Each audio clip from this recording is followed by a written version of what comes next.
Hehkuvan naisen salaisuuksia 2020 ja nyt Hehkuvan naisen voimavuodet. Täällä olemme. Yes. Ensimmäinen kirja käsitteli omaa kehoa ja seksuaalisuutta ja nyt uudempi kirja vaihdevuosia ja menopaussia, jotka sanana kuulostaa aika hurjilta.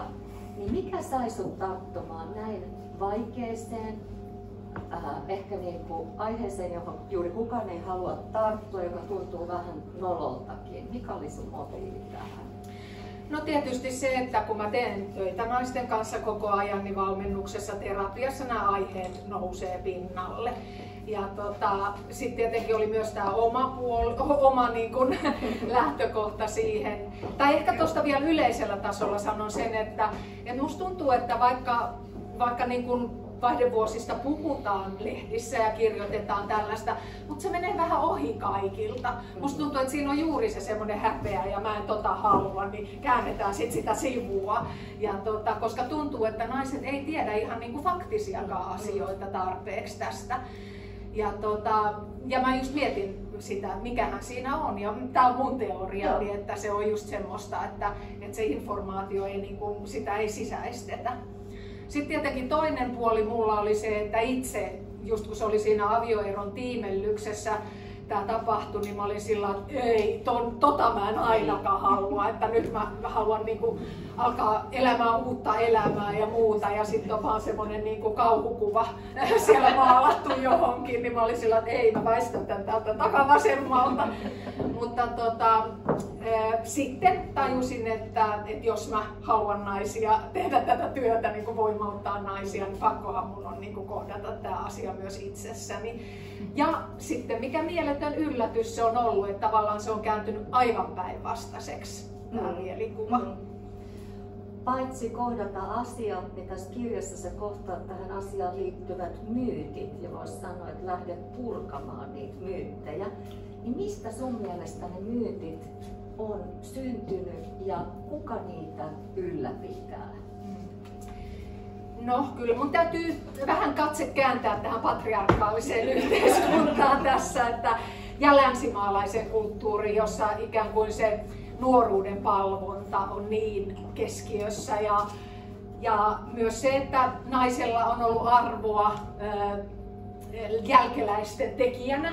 Eli siinä hedelmällisessä iässä hän on arvokas tälle systeemille ja sen jälkeen sitten ei. Että kyllä tietenkin tämä ja ikävä kyllä se on sitten siirtynyt äidiltä tyttärille niin kuin tuhansia vuosia, satoja vuosia se asenne, että sitten se vaan imee, se on jotenkin jo meidän siellä hermostossa. Että eihän niin kuin vanhenevasta naisesta ole niin kuin hirveän positiivisia tarinoita tai mitään tämmöistä. Ja jos verrataan esimerkiksi johonkin alkuperäiskansojen kulttuuriin, jossa aina se isoäiti, isoisä, ne on niin kuin kaikkein arvokkaimpia heimon jäseniä, niin sehän on täysin kadonnut täältä. Niin. Kielellähän on valtavan suuri merkitys siihen, että miten me ajatellaan tai tunnetaan asioista. Ja tässä kirjassa sä myös niin kuin uudistat sitä kieltä aika ihanalla tavalla. Et kun vaihdevuodet, eihän se ei sanana niin kuin kerta kaikkiaan kuulosta kauhean kivalta. Eikä menopaussikaan oikein kauhean kivalta koskaan, mutta voimavuodet ja kuningatarvuodet, niin onhan siinä ihan eri soundi.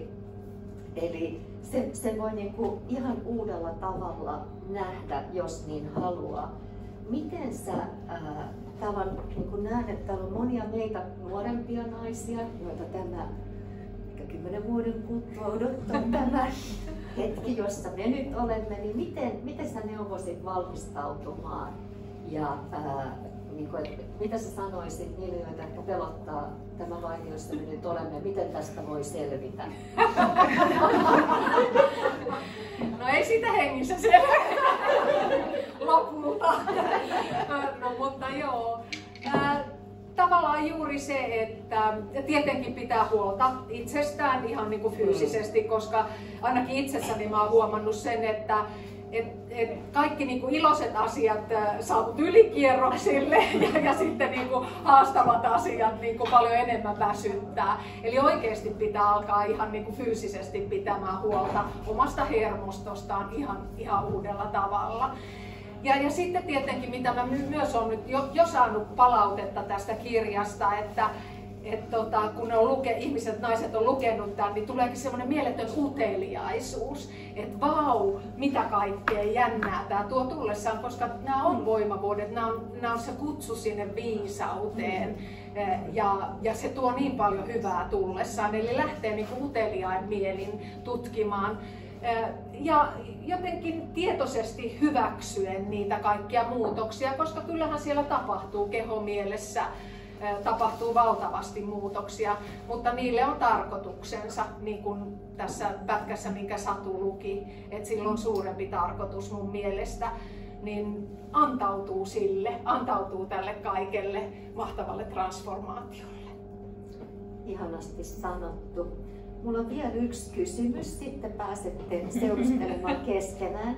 Tässä mulla oli myös yksi kohta kirjassa, josta mä erityisesti tykkäsin, niin mä luen ihan lyhyen pätkän. Sä siteraat Naomi Wolfia ja kirjoitat ensin näin, että Naomi Wolf kirjoittaa kirjassaan Vagina siitä, kuinka seksuaalisen nautinnon kautta erittyvä dopamiini ja testosteroni saa meidät tuntemaan itsemme itsevarmoiksi, ilmaisemaan mielipiteemme ja rajamme selkeästi, johtamaan itseämme ja muita selkeästi työtehtävissä. Ja sit sä kysyt tai väität, että jos vielä ajattelet, että seksuaalinen nautinto on pinnallinen asia, mieti vielä kerran, ja Satu siellä kuulolla nurkan takana. Eli mitä sä sanot kuningatar vuosia lähestyville tai meille, jotka niitä jo vietämme, ja jos joku miettii, että jaksaanko tässä enää innostua ja että miten se niinku ylipäätään pitäisi tässä iässä tehdä. Siis puhut sä nyt seksistä? Se antaa meille kyvyt, niin kuin Wolf todisti, niin ilmaisemaan mielipiteemme, rajamme selkeästi, johtamaan itseään ja muita selkeästi työtehtävissä. Kyllä, mä sitä sanoisin, että osittainhan kun se seksuaalienergia on sitä elinvoimaa ja me tarvitaan sitä elinvoimaa, sitä käytetään myös siihen transformaatioon tässä. Että osittain se on ihan normaalia, riippuu vähän ihmisestä, että joillakin se seksuaalienergia, se elinvoima vähän niin kuin valjastuu siihen transformaation tekemiseen, jolloin ei koe niin paljon halua olla seksuaalisesti aktiivinen. Toisilla naisilla taas se purskahtaa sieltä suorastaan niin kuin kontrolloimattomana valtoimenaan. Mutta kaiken kaikkiaan kyllä mä kannustaisin, että pitäisit huolta omasta seksuaalisesta nautinnostasi. Ihan vaan niin kuin vaikka semmoisella sensuaalisella olemisella, jos niin kuin varsinainen seksin tekeminen ei kiinnosta. Mutta se kun on sitä meidän elinvoimaa ja hyvinvointia, niin siihen haluan kannustaa. Meitä kaikkia. Myös niinä huonoina hetkinä. Ja tästä kirjasta saakin siihen käteviä muutamia neuvoja. Paljon kiitoksia Kirsti, onnea. Mä oon niin ylpeä susta. Kiitos. Kiitos.